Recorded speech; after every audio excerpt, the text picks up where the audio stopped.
on to another podcast. My name is Joanne. Today we're going to talk about how do you get help when you're hurting. Several weeks ago, I decided that I would take a mental health day. I haven't taken one day of sick leave this last year at work.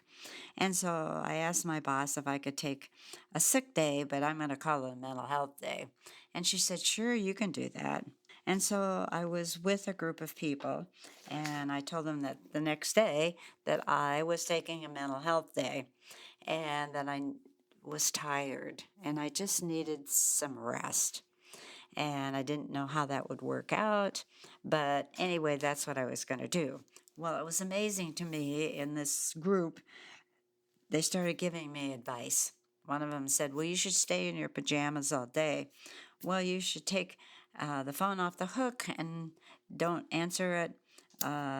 Somebody else said you ought to find a good movie and watch a movie. And some other person said to me, well, you better take care of yourself because, you need all the energy you can get every day to do all you do. I know I do. But you know what? None of those answers or suggestions really was not right for me. Because number one, my husband's in hospice, and people are coming into our house every day, sometimes 3 at a time, or they come one right after another, and there's no way I would be in my pajamas. I need to be up and I need to be ready to help them, and I need to be there for Ron. Plus, there was some other things that were happening that I needed to be aware of. And so their suggestions just didn't help. And so I was thinking about it, and I was thinking about it long and hard about what do we do when we need help, but we don't know what to say, or people don't know what to say to us to get the help we needed. And so I have this story. It's written by Philip Keller. It says, this guy walking down a street, he falls into a hole. The hole is so deep he can't get out. A doctor passes by and the guy shouts out, hey you, can you help me out? The doctor writes a prescription, throws it down in the hole and moves on. Then a priest comes along and the guy shouts out, Father, I'm down in this hole, can you help me out? And the priest writes out a prayer, throws it down in the hole, and moves on. Then a friend walks by. Hey, Joe, it's me. Can you help me out? And the friend jumps into the hole. And our guy says, are you stupid? Now we're both down here. And the friend says, yes, but I've been down here before, and I know the way out. So don't be afraid to go low, because we rise from the bottom. And so I've thought about, okay, here I am in this hole. I'm needy.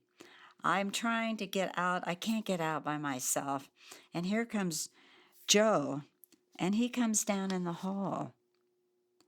And he says, I do know the way out. But before he helps me get out, he might say to me, what do you need first before I get you out? Well, I might need you just to put your arms around me and hold me because I'm so shook up and I'm cold and I'm afraid, and just give me a really wonderful hug. Or maybe I've been yelling and crying. I just need some water. Have you got some water? Or maybe I just need you to listen to how I got in this hole. And I have discovered that most of the time when we're grieving and we're in a hole and life seems so dark and we don't know how to get out, that we don't know what to say when I say I need help. So I started thinking about it. And I started thinking that the best thing I needed that day was to someone to knock on my door and say, I'm here. I know you're really busy, but I bought you a brand new blanket and want to wrap you around in this blanket of love. And I just want you to know I care. and they're gone. Now, that would really touch my heart, and that would help me trust the person who's in the hole to say, I can trust you to get me out. And so, as grievers, we have to think about what we need, how can we share our need, and how can we trust that there's somebody that's going to come along and fill that need.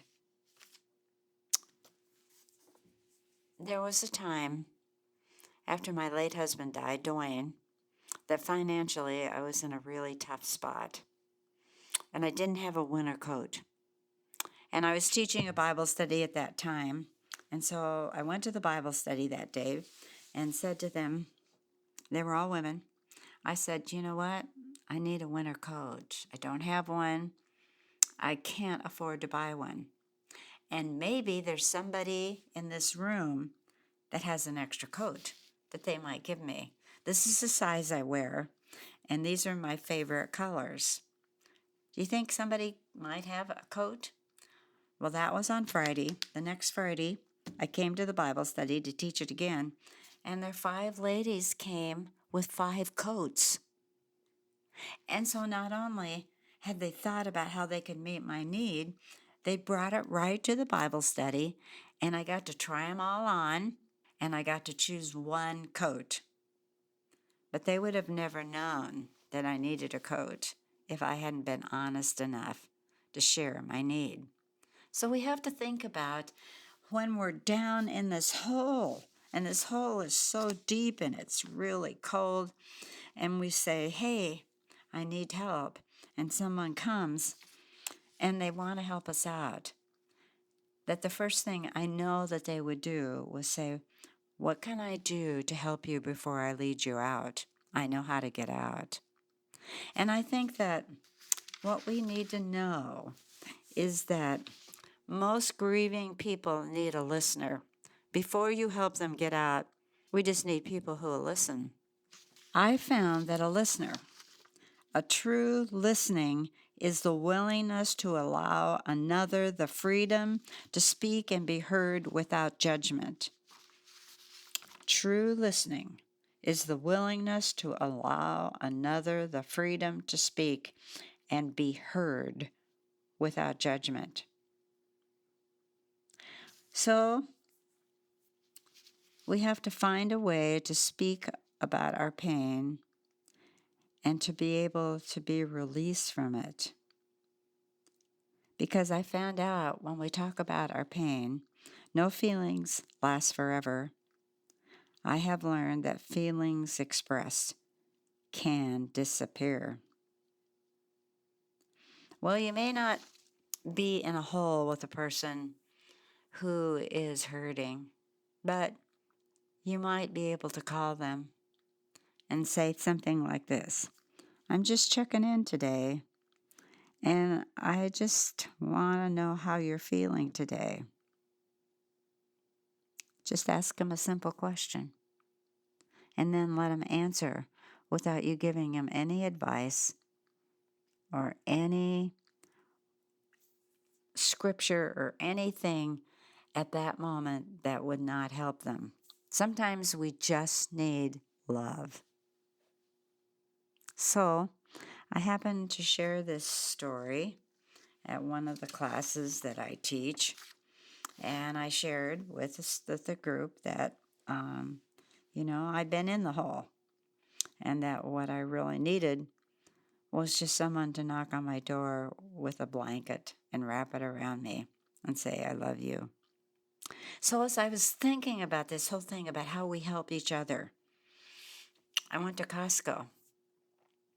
My favorite color is red, and I wanted a red blanket, not a big blanket, but one of those smaller ones, whatever they're called, that you just use to wrap yourself around if you're going to take a nap, those kind of blankets.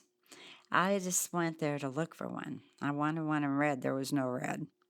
So I thought, okay, if I want a special blanket, what color would I pick? Oh, I'd pick white because I love white. So, as I shared the story in the grief class and shared how I wanted that, I brought the blanket, I got it out of the bag, and I said to the group, I know that there's someone in this room that needs a blanket. And all I'm asking you to do is raise your hand. And well, I'd like to come and I'd like to wrap you in love and give you this blanket. Well, there's so many tears coming out of the people, and yet nobody wanted to raise their hand. And so I just chose someone, and I went over to them, and I took the blanket and I wrapped them around in the blanket and said, I'm wrapping you in love, and I want you to know I love you. Well, lots of tears. Lots of tears. I honestly believed if I would have had 30 blankets, I could have put one on each person. But I didn't. I only had one. And so I feel like sometimes that we have to think about what is the most important thing you need first of all. Do you just need someone to listen? Yes. Do you need someone to call you and just say, how are you today? I'm checking in. Yes. Because sometimes we don't know what else to say or what else to do. I can tell you that it's sometimes the smallest thing that touches us and helps us move to a place where we're no longer in the hole. So as I shared the story and I finished the story, I said, so what, we get out of the hole, so then what are we going to do? And one person said, well, we need to plant something over the hole so we don't fall in it again. And I said, that's a good idea. Let's plant some beautiful flowers so we won't trip into the hole. So when you get out of the hole, so how do you begin to walk in places of some healing? I think that sometimes we can go for a walk, not for exercise, but for pleasure. We can stand in the sun and let the warmth penetrate our skin. We can bite something yummy and roll it around in your mouth before you gulp it down. You can savor the taste, the texture, and the smell. Maybe you can let your ears hear the sounds at night when you step outside. Or how about when you get into bed, be aware of how the sheets feel. Rub your fingers over the softness of the blanket. Smell the laundry soap that perfumes your linens. Snuggle into your pillow. Feel the pleasure that comes from its shape. These are some suggestions of things that we can do once we're out of the hole and can begin to take care of ourselves. So the question is, what can I do to honor the one I miss?